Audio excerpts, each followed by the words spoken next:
High cuties, welcome to my another mini vlog. So এখানে আজকে আমি ঘুরতে বেরোচ্ছি, তার জন্যই তোমাদেরকে রেডি হয়ে দেখাচ্ছি যে আমরা তিনজনে মিলে একসাথে থাকলে আমরা ঠিক কতটা মজা করি, আর মেকআপ করবার সময়তেও কতটা জাস্ট এনজয় করি। অ্যান্ড সেটাই তোমাদেরকে আজকে শেয়ার করছি।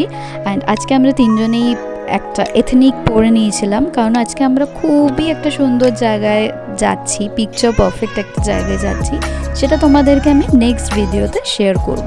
সো এখানে আমি রেডি হয়ে নিচ্ছিলাম একের পর এক, টোনার, ময়শ্চারাইজার, অ্যান্ড অফকোর্স এই গরমে দুপুরবেলা কোথাও ঘুরতে যাওয়া মানে সানস্ক্রিন তো মাস্ট। তোমরাও প্লিজ সানস্ক্রিন লাগিও, সানস্ক্রিন ছাড়া প্লিজ কিন্তু কেউ বেরিও না নিজেদের স্কিনটাকে ভালো রাখবার জন্য। তো এখানে তোমরা দেখতেই পেলে আমি একদম অল্প পরিমাণে একটা ফাউন্ডেশন লাগিয়ে নিয়েছি, আর সেটাকে সেট করার জন্য একটা লুজ পাউডারও আমি এখানে অ্যাপ্লাই করে নিলাম। তো আমরা খুবই এক্সাইটেড ছিলাম সেই জায়গাটাতে যাব বলে, অ্যান্ড আমিও অফকোর্স আরও এক্সাইটেড তোমাদেরকেও সেই জায়গাটা দেখাবো বলে। আমি এখানে অলমোস্ট প্রায় রেডি হয়েই গেছি, অ্যান্ড আমি অফ ক্যামেরাতে লাইনারটাও লাগিয়ে নিয়েছিলাম। আর এই যে আমি এখন আমার ফেভারিট লিপস্টিকটা অ্যাপ্লাই করছি।